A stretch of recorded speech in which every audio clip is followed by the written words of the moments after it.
Hello viewers, welcome to IT System Admin and Information Technology Learning tutorial channel for you.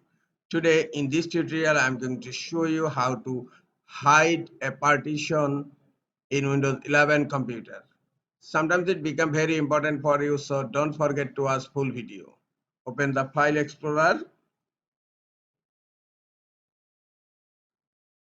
and click on this PC and look, this is drive E and its name my storage. I want to hide this partition from File Explorer.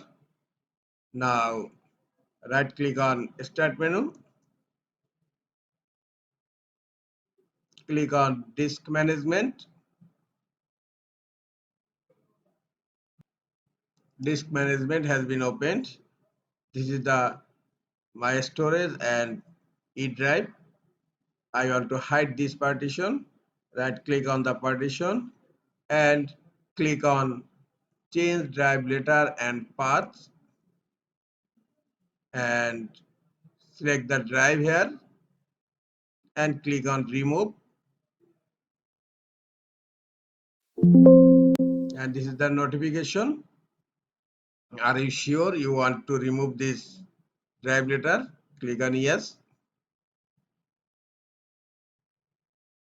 and now minimize the disk management.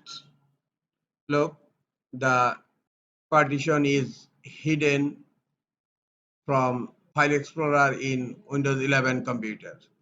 This is all for today. Hope this tutorial is helpful for you. Keep watching for next tutorial. Thank you very much.